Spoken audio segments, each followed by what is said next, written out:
You're listening to Conferences Online Allergy from Children's Mercy Hospital in Kansas City, Missouri. Today is January 27, 2025. Our topic is Abbas Chapter 14, Specialized Immunity at Epithelial Barriers and in Immune-Privileged Tissues. This is presented by Dr. Nikita Raje. She is an Associate Professor of Internal Medicine and Pediatrics at Children's Mercy Hospital in Kansas City, Missouri.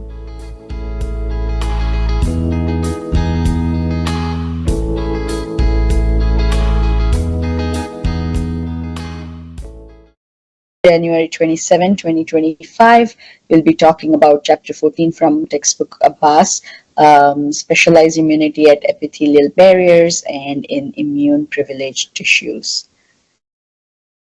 Okay. Disclosures, nothing has changed and nothing relevant to the talk today.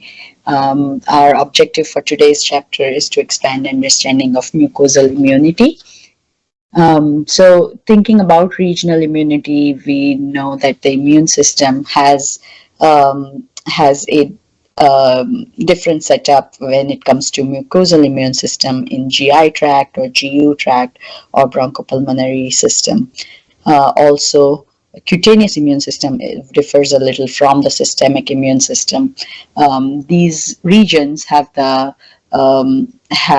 specialized systems or cells or tissues that help in building that immunity. For all these regions, there is an outer epithelial layer that provides the physical barrier. There is an underlying connective tissue that has some of the immune cells. These can be lymphocytes, dendritic cells, macrophages, some other immune cells that also play a role in innate immunity. And then the adaptive immune cells are present in the draining lymph nodes. So the lymph nodes that are around that area where the adaptive immune systems live. And one of the specialized feature of regional immunity is the ability to suppress the response to some of the harmless agents or antigens that it comes across, such as some common cells or food particles that they may come across, and the ability to learn that they are not supposed to react to some of those antigens is the fine feature of the regional immunity. Some of the specialized cells in regional immunity include the Langerhans cells. These are dendritic cells present in the skin, M cells that are present in the gut, gamma delta T lymphocytes present in the epithelia, and then IgA producing B cells or plasma cells that are present in the mucosa. So we'll learn about some of these. We'll start with the GI tract. So GI tract, like any immunity, has innate and adaptive immune system. So the innate immune system is provided by the same kinds of overall concepts of with physical barrier, chemical barrier, innate immune cells, toll-like receptors, and other pattern recognition receptors. Whereas the adaptive immunity is provided by humoral B-cell mediated or T-cell mediated, and there is regulation of this immune system, adaptive immune system, in the GI tract by Tregs and cytokines. So let's talk about the innate immunity in the GI tract. So first and foremost is the physical barrier. This is provided by the epithelial layer with a basement membrane. And there are tight junctions present in this layer so that the microbes or pathogens do not enter the GI tract. And then there is an overlying mucus layer that provides added immunity. So the mucus is actually made of mucins. These are secreted by cells called goblet cells present in the GI tract. Most of the intestinal layer has the mucin called MUC2. In the colon, there are two layers of the mucosa. So the outer mucosal layer is colonized by bacteria, whereas the inner layer is free of bacteria. And the reason is that the outer layer has these mucins that act as decoy. So when the bacteria try to attach to them, they will attach, but then the mucin can actually just detach from the layer and move on so that the bacteria cannot attach to the inner layer. Also, the apical surface of the GI epithelial cells is coated with membrane-bound mucin, which combines with glycolipids to form what is known as glycocalyx. Glycocalyx is what provides another layer of physical barrier. So think about, um, coat on the epithelial layer that is provided by these mucins as well as the glycocalyx that provides that good physical barrier. In terms of the mucus, there is the mucus is produced every single day and is replaced every 6 to 12 hours so that it continues to replenish and provide a new layer. Um, Also, the mucus layer, or apart from the physical barrier, there is a chemical barrier that's provided by epithelial cells that produce chemicals such as defensins. What are defensins? These are uh, defensins are peptides. These peptides can have enzymatic action so that they can produce toxic effects that can help in preventing any kind of infectious pathogens to cross that barrier. What do the defensins do? They can insert and into the outer layer or membrane of the microbes, the phospholipid membrane of the microbes, so that they can cause loss of integrity of that outer layer and kill that microbe. Again, defensins are different types. There are alpha defensins and beta defensins. And so the small bowel has mostly alpha defensins, whereas the colon has a lot of beta defensins that help in that antimicrobial action. Colon also has some C-type lectins that are produced called Reg3 that block bacterial colonization. So we talked about defensins that are produced by epithelial cells. We talked about the mucus layer that provides a physical barrier that's produced by the goblet cells. And then the Paneth cells also produce antibacterial peptides that's part of the chemical barrier as well. All right, so those were the physical and chemical barrier. Now we talk about the innate cells in the mucosa. So the innate immune cells include dendritic cells and macrophages. So they are stationed there, they are present all the time, part of the innate immune system. So they're ready to detect and respond to any kind of microbes that are trying to enter the GI tract.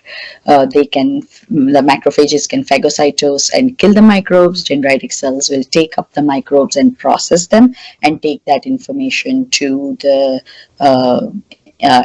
adaptive immune cells like the T cells in the draining lymph nodes. These dendritic cells and macrophages can also produce IL-10 that has anti-inflammatory effect. So, which is a very important feature of the innate immune cells in the GI tract, because if the dendritic cells and macrophages come across microbes or antigens to which they produce inflammation that can cause bowel inflammation. The goal is to keep the GI tract free of inflammation. So most of the times the dendritic cells and macrophages, even though they can phagocytose and kill microbes, they do not produce inflammatory cytokines unless there is an infection. There are innate lymphoid cells that produce IL-17, IL-22 in the GI tract as well. So innate cells include dendritic cells, macrophages, innate lymphoid cells. We know that there are pattern recognition receptors that play a role in the GI tract, toll-like receptors, nod-like receptors. Nod-like receptors, remember, are in the cytoplasm, whereas the toll-like receptors are attached to the to the basolateral membrane or can be endosomal. One of the important ones is the TLR5 that's on the basolateral surface of the intestinal epithelial cells, so that um, they can detect bacteria that have invaded through the barrier. So even though the physical and chemical barrier are present, it's important to know that there are still some microbes that might be able to cross that barrier, and if they do, they are going to come across these pattern recognition receptors that can still detect those and respond to them. All right. Moving on to talk about adaptive immune system in GI tract. So thinking about where is this adaptive immune system, because the adaptive immunity in GI tract is attached to lymphoid tissues present in the GI tract. So thinking through all the parts of the GI tract, there is gut-associated lymphoid tissue present in the tonsils in the mouth, right? And then there is that Waldeyer's ring that has all the lymph nodes in that pharyngeal area. Along with that, there are M cells throughout the GI tract that help in the providing the adaptive immune response, and then there are lymph nodes elsewhere. So Peyer's patches, mesenteric lymph nodes that all play a role in the adaptive immune system. So talking about the different types of adaptive immune responses, there is B cell response and T cell response. The Peyer's patches particularly have extremely high number of B cells compared to T cells. They have M cells, but not incoming in lymphatics. So the antigen is coming into the Peyer's patches through the M cells. M cells stands for microfolds, so they are cells that are present in the microfolds that can detect any kind of antigens or microbes that are coming into the lumen and bring them inside the and transfer them through the epithelial layer and present them to the adaptive immune system. Also, there are dendritic cells that can also sample the luminal antigens that can also help in providing that information to the T cells. All right, so we had talked about the systemic immune system, where there are certain chemokines and chemokine receptors that help in maneuvering or helping the immune cells, to reach where they are supposed to. Similarly, the homing of immune cells in the gut is a function of some chemokines present in the gut or secreted in the gut, like CCL25 and CCL28.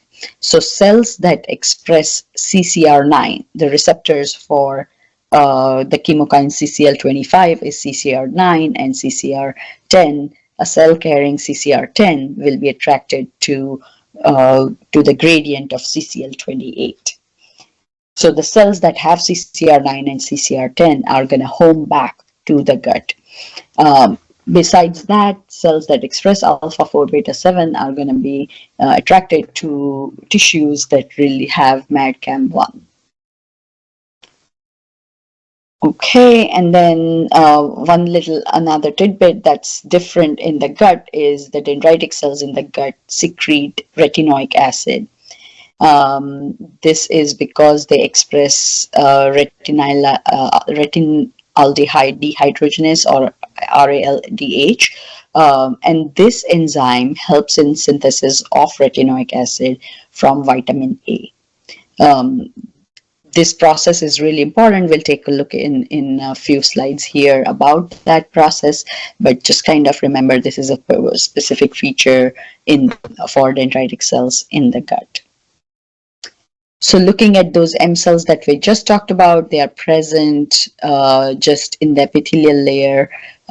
Between the epithelial cells, there is this M cell that sits right above the Peyer's patches so that it can detect any kind of microbe, and then that microbe will be taken into the M cell and then can be transported across from the lumen to the inside of the gut, where those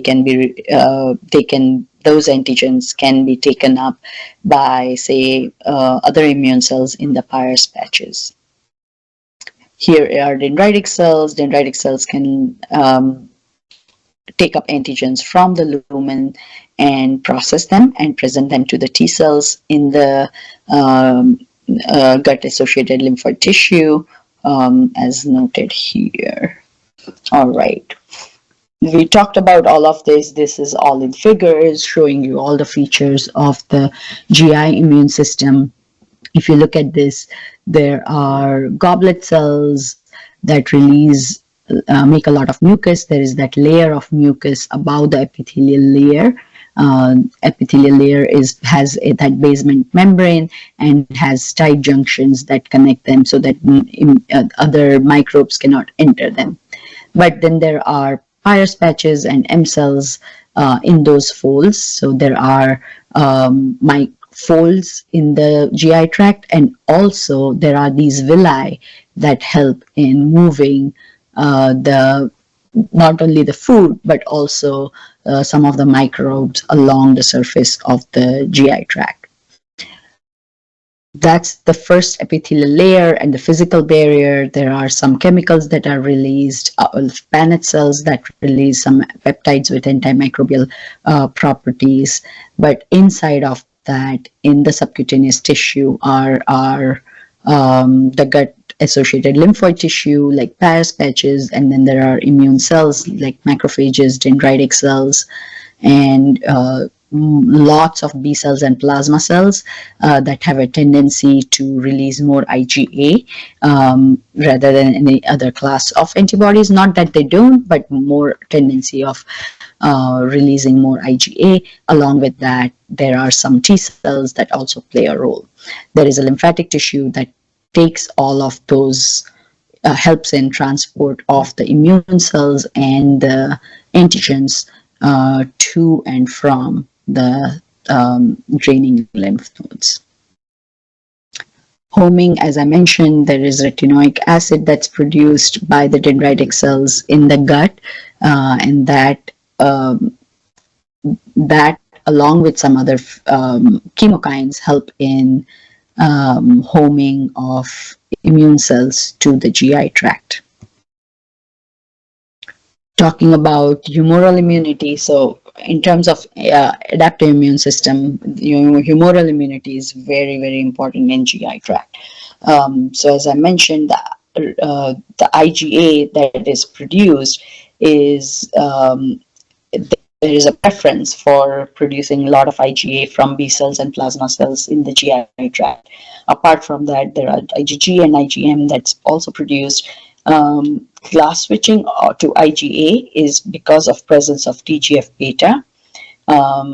There is a B cell survival factor called April that binds to its receptor, which is called TACI. There is nitric oxide that plays a role, and then retinoic acid. Because of the presence of retinoic acid, the B cells are more prone to class switch to IgA, as are the other factors mentioned here that predispose these B cells to produce or class switch to IgA. We know that once the IgA is produced here, if say this is a plasma cell producing IgA, IgA is produced, it's dimeric, so there are two molecules of IgA attached to each other by that joining chain, and that IgA is going to be secreted or secreted into the lumen, right? That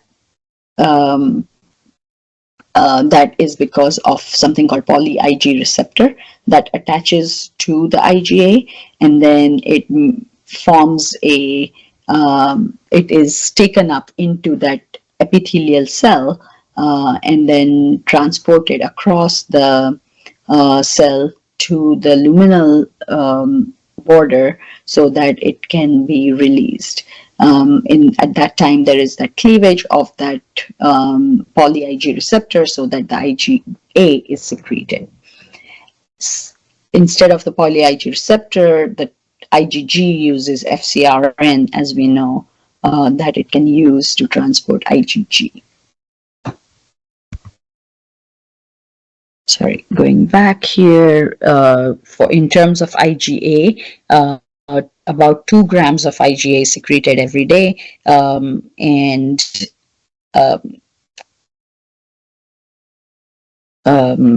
that's replenished, as I mentioned, every day. So that's the highest amount of IgA or the antibody that's produced in the body overall. Although in the blood circulation, IgG is the most prominent antibody. In terms of T cell immunity in GI tract, there are several types of T cells: innate T cells or intraepithelial cells. These are mostly CD8 T cells. 10% of the cells in the GI tract are gamma delta T cells. Also, there are CD4 T cells that are present. So instead of the epithelial layer, the CD4 cells are more in the lamina propria. These cells produce IL-17, or they are these Th17 cells that produce IL-17 and IL-22. There are also some Th2 type of CD4 cells that produce IL-4 and IL-13. Now, there are these Tregs present, CD4 positive, FOXP3 positive Tregs that are present in the GI tract. Remember, when we had talked about Tregs, we had talked about natural or thymic Tregs that express FOXP3 and help in regulation of or development of T cells in the thymus. These Tregs are different that are present in the GI tract. These are inducible Tregs or peripheral Tregs, and these names are used interchangeably: inducible or peripheral Tregs that are FOXP3 positive, CD4 positive, and these are induced by these dendritic cells that are CD103 positive. Presence of retinoic acid and TGF-beta also helps in these producing these iTregs. What do these do? They suppress immune responses by production of IL-10. Again, suppressing immune response or inflammation in the gut is extremely important, because otherwise it can produce inflammatory bowel disease. So these Tregs help in suppressing that immune response by producing IL-10. If there is a defect in IL-10 cytokine or its receptor, IL-10 receptor, it can cause inflammatory bowel disease. Most of the times these patients present pretty early in life, so likely infantile or very early onset IBD that's caused by defects in IL-10 and IL-10 receptor. Disorders of GI tract: if there is a defect in the immune system of GI tract, it can cause inflammatory bowel disease, autoimmune disorders such as celiac disease, or atopy including food allergies. Questions about the GI tract immune system? Okay. Compared to the GI tract, respiratory immune system is a little different. Again, it has the same components: innate immune system and adaptive immune system. But the epithelial layer, or the physical barrier, is produced by this pseudo-stratified ciliated columnar epithelium, which is different from the GI tract. There is a chemical barrier as well that's produced by surfactant proteins and collectins. These are the collectins and surfactant proteins are also pattern recognition, help in pattern recognition, like TLRs, and not like receptors, but remember, TLRs, NLRs, all of those are cell-associated PRRs, whereas some of these surfactant proteins and some other molecules help in pattern recognition, but they are not associated with cells, and so they are a little different, but they recognize the pathogen-associated molecular patterns similar to PRRs. And then there are cells such as alveolar macrophages that help in detecting the microbes and providing that innate immune response. Compared to innate immune response, adaptive immune system is pretty similar to GI tract. Secretory IgA is the same. It uses that poly-Ig receptor for the transport of the IgA that's produced in the inner layers of like the lamina propria and then bring them to the lumen. Secretory IgG is also present in the respiratory system and uses FcRn for the transportation. There can be IgE response or Th2 type of response because there is a higher propensity of differentiation of some of the CD4 T cells to become Th2 cells in the respiratory system. All right, talking about the GU system, here the epithelial layer or the physical barrier is provided by stratified squamous epithelium. Similar to other systems, there are some innate immune cells such as macrophages, dendritic cells, even Langerhans cells that are present. There are resident B and T cells that are present in the GU system. Here, most of the antibodies are IgG type rather than IgA type. Cutaneous immune system, again, the epidermis is the one that provides the physical barrier. There are also some cells called keratinocytes. Keratinocytes provide the antimicrobial peptides. They produce defensins, cathelicidins, some chemicals such as S100, and all of these have antimicrobial properties. There are cells such as dendritic cells present in the skin. There's specialized dendritic cells called Langerhans cells. They express langerine or CD207. They have this specific character or a structure in it called Verbeck's granules. And these dendritic cells are specific to the skin. The dendritic cells can be langerine positive or langerine negative in the skin. So these are the dendritic cells that will provide that innate immune response in the cutaneous system. Now, there are innate T cells present in the skin. T cells that are present in the epithelial layer are mostly CD8 T cells, versus the dermal T cells are CD8 and CD4 T cells. Again, the CD4 cells can be all types, Th1, Th2, Th17, some of the Tregs. All of these can produce the adaptive immune response. Homing of the cells to the skin is because of this antigen called cutaneous lymphocyte antigen, or CLA. And then the homing is because of the receptors that are, say, the T cells. How do they know they need to, if they're activated, they have to go to the skin? Is because they express these chemokine receptors such as CCR4, CCR8, CCR10. These will go towards the gradient of chemokines such as CCL17, CCL1, CCL27. So CCR10 bearing T cell will go towards CCL27. CCR8 bearing T cell will go towards CCL1, and CCR4 bearing T cell will go towards the gradient of CCL17.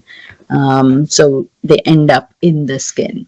So looking at the same information in a figure here, let's see, this is the epithelial or the epidermal layer that has the epithelium as well, or epidermis, and then there are some keratinocytes present that will produce those antimicrobial peptides. There are intraepithelial CD8 T cells that provide that cellular component of the innate immune response, or in the physical barrier. Apart from that, in the dermis, there are multiple T cells, CD4 T cells, CD8 T cells. There are dendritic cells and macrophages and mast cells. Some of the dendritic cells will have those Verbeck granules and are langerine positive. Now, homing to the skin is dependent on multiple chemokines and chemokines receptors. Also, when skin is exposed to sunlight, it can use that to synthesize vitamin D, and that vitamin D also helps in homing of some of the cells to the skin. So it helps in the immune response in the skin as well. All right, what are immune privileged tissues? So there are some tissues where immune response is not readily initiated. And that is for a reason. These immune privileged tissues include eyes, brain, testes, fetus. These are some of the tissues where immune response can be dangerous, and that's the reason even in presence of even in presence of an antigen, there might not be an immune response that's initiated right away. If there is infection, there will be an immune response. However, these are the tissues where immune response will not be easily available. Why is there such privilege in these tissues? There are some mechanisms in place, such as there are tight junctions of endothelial cells in the blood vessels, so the immune cells don't come out of the circulation as easily in these tissues. There are immune suppressive cytokines that would be present in these tissues that also suppress the immune response. And then there is expression of cell surface molecules that inactivate or kill the lymphocytes. In the fetus, there is lack of MHC expression. There are some Tregs that help in preventing immune response as well. And one of the major factor is presence of an enzyme that's present locally in the fetal tissue called indolamine 2,3 dioxygenase. It helps in depletion of tryptophan. This helps in preventing the immune response as well. So here is the figure that just basically showing immunoglobulins coming from maternal circulation into the fetus, and then some of those immunoglobulins are transported across that from the maternal circulation to the fetus using the FcRn receptor. That's how it gets its name, neonatal Fc receptor. And this is the timeline where maternal immunoglobulin is the only immunoglobulin present that's transported in the third trimester of pregnancy, and then present after birth, and over the period of a few months, all of that maternal immunoglobulin diminishes in the infant's circulation, and after birth or right before birth, baby's immune system starts making antibodies, IgM, a little bit of IgG. As it starts making its own, it eventually reaches the point of stability where it has enough IgG and IgM. Close to 6 to 9 months is where it's going to have those antibodies enough for fighting infections without the presence of maternal immunoglobulin. All right. So the nadir of immunoglobulin concentration is around 6 months of age. That's present in the infant.